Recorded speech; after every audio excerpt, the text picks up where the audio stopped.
नमस्कार मेरे प्यारे बच्चों, मेरे YouTube चैनल सबल एजुकेशन में आपका आज पुनः स्वागत है। आज की कक्षा में हम आपके क्लास 12th का ये फाइनल क्वेश्चन पेपर आपको सॉल्व करवाने जा रहे हैं, जो पूरे सिलेबस पर बेस्ड है।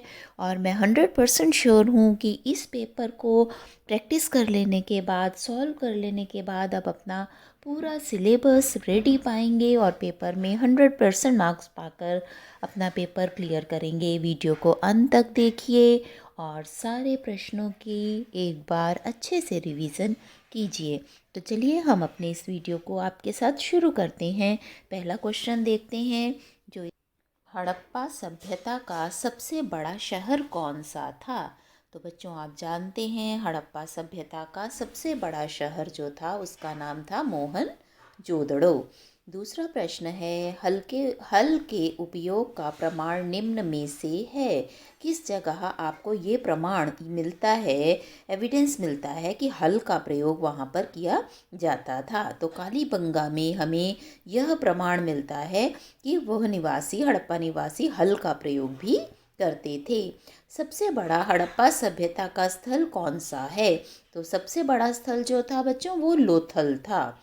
नेक्स्ट है, the great bath and the great granary किस साइड से संबंधित हैं। तो यह मोहनजोदड़ो से संबंधित हैं। वहाँ पर हमें एक बहुत बड़ा बाथ जहाँ लोग नहाते थे और एक बहुत बड़ी जगह जहाँ पर ग्रेनरी मतलब अनाज को संरक्षित किया जाता था वो हमें मिली है। प्रभावती गुप्ता डैश की पुत्री थी। तो प्रभावती किसकी पुत्री थी, चंद्रगुप्त की पुत्री थी। यह इसका सही उत्तर है। नेक्स्ट प्रश्न है, छठी शताब्दी में प्रयोग के रूप में कौन से धातु के सिक्के प्रयोग में लाए गए। तो चांदी और तांबा से बने हुए सिक्के जो थे वो छठी शताब्दी में प्रयोग में लाए गए। सातवां है, पहली शताब्दी में पहली बार सोने के सिक्के किसने जारी किए थे। तो कुषाण शासक ने सबसे पहले पहली शताब्दी में सोने के सिक्के जारी किए थे। सम्राट अशोक के पास क्या उपाधि थी। तो आप जानते ही हैं सम्राट अशोक के पास देवानाम पिये नाम की उपाधि थी, उन्हें इस नाम से भी जाना जाता था।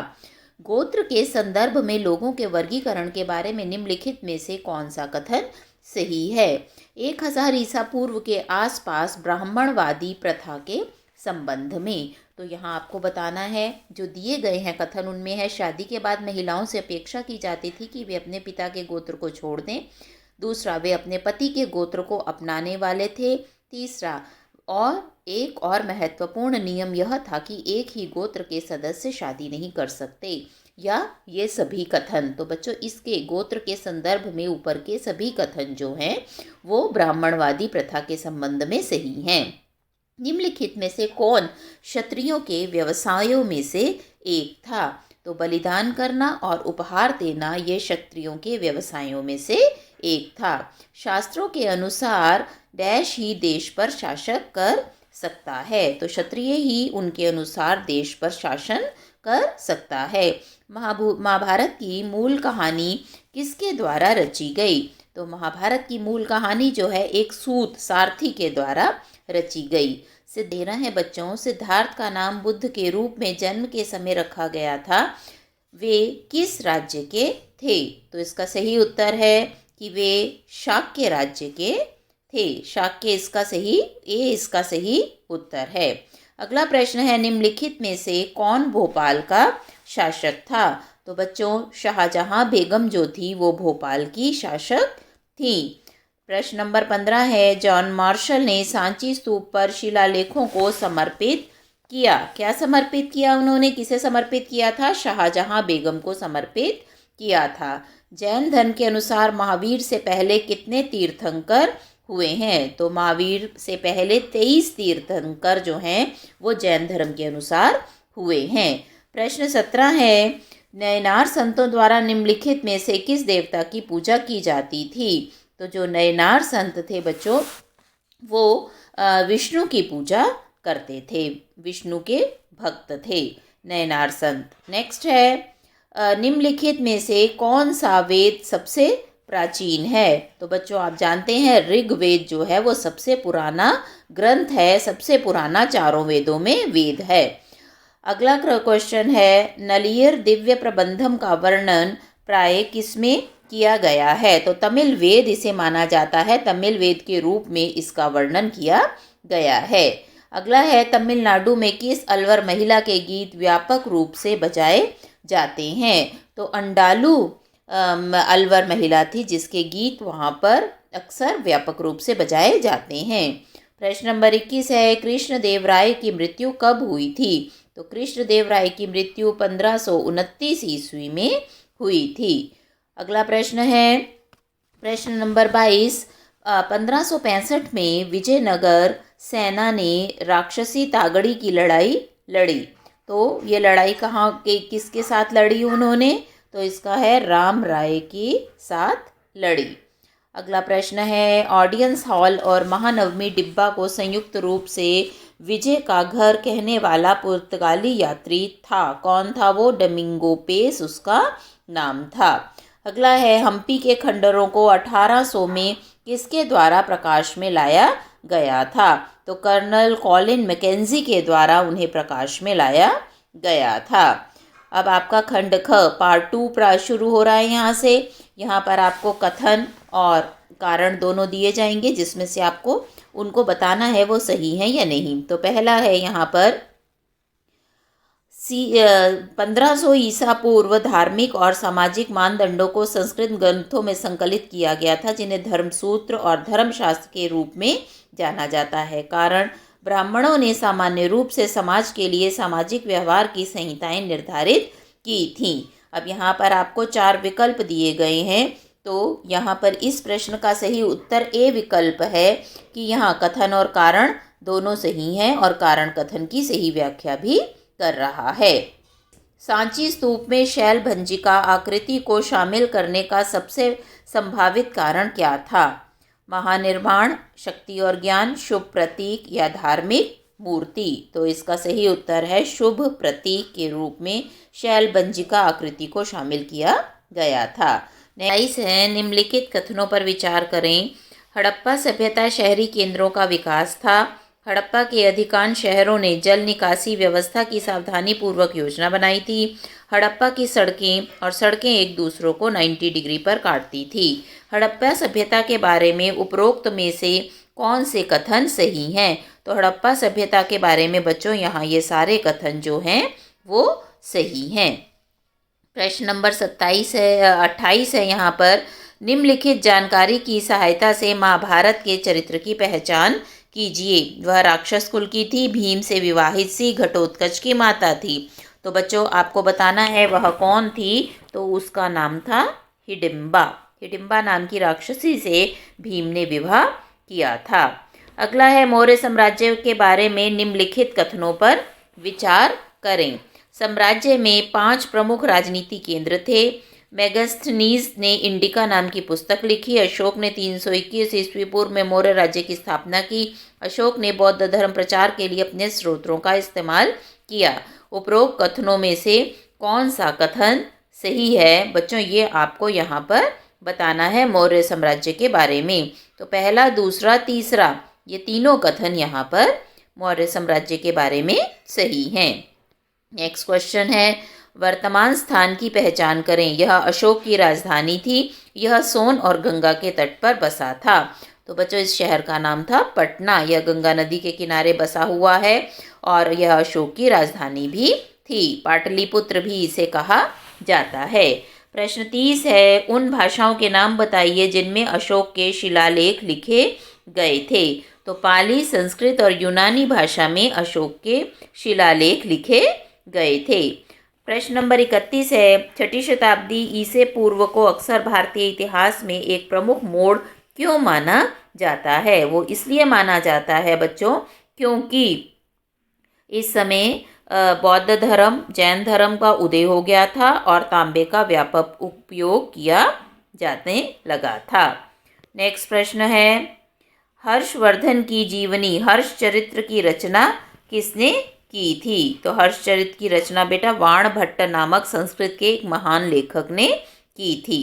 प्रश्न 33 है, चंडालों के लिए मनुस्मृति में वर्णित कर्तव्यों के बारे में निम्नलिखित में से कौन सा कथन गलत है? तो यहाँ पर उन्हें ग्रामीणों के पुराने कपड़े और सीपियों से बने आभूषण पहनने चाहिए थे। ये कथन यहाँ पर गलत है।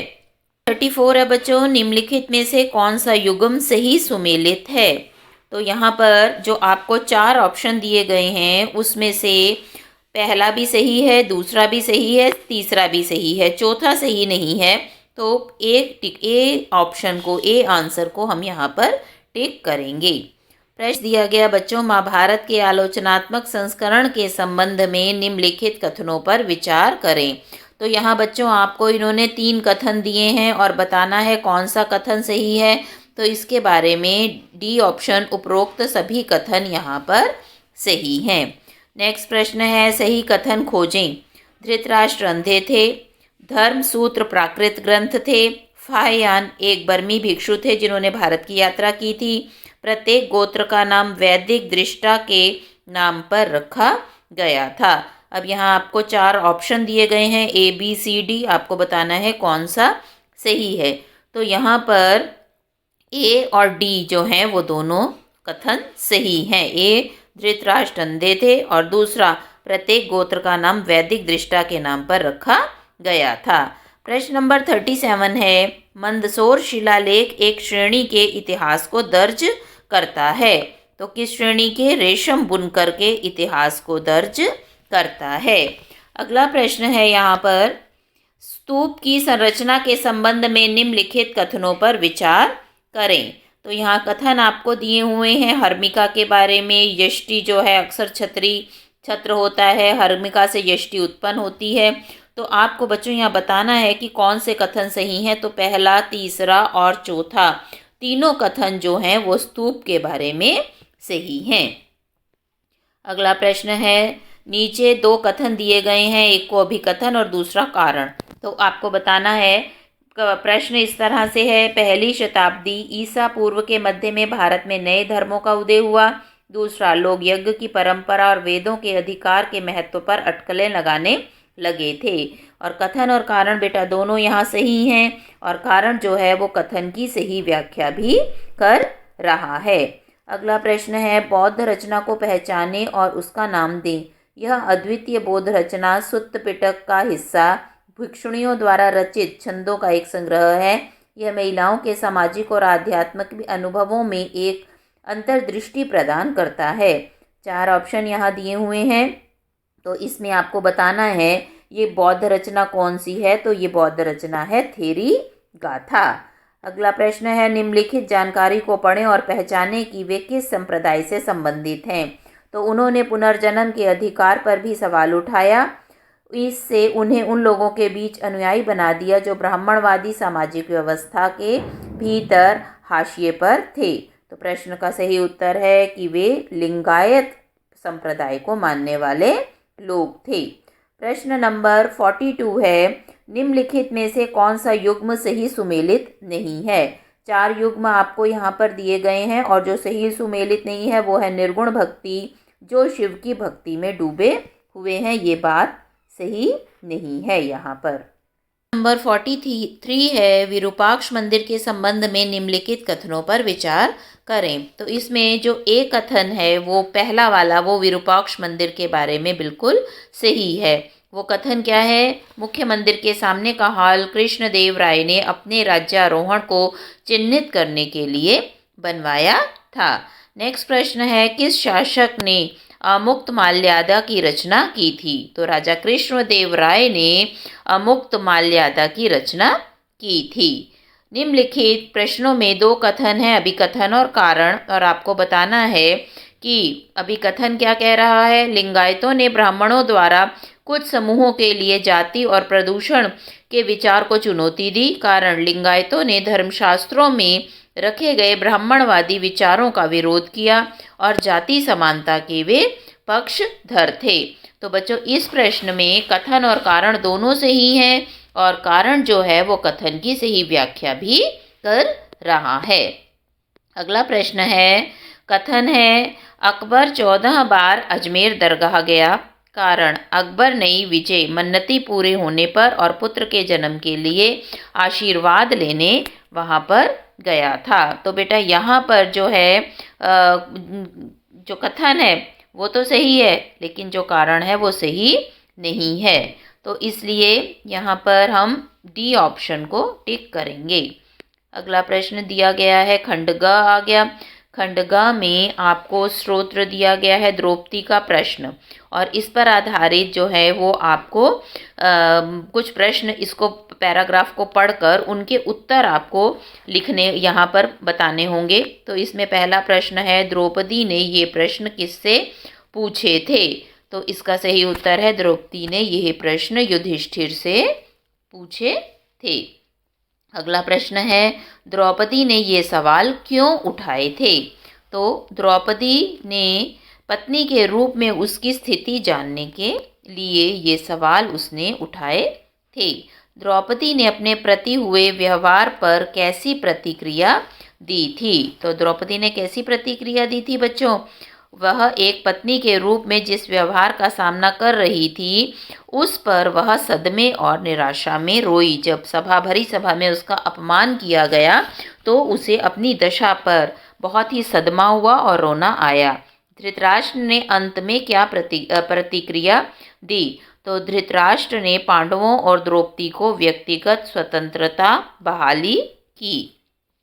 प्रश्न नंबर 51 है, इस मामले के आधार पर आप एक पत्नी के रूप में द्रौपदी की स्थिति का मूल्यांकन कैसे करते हैं?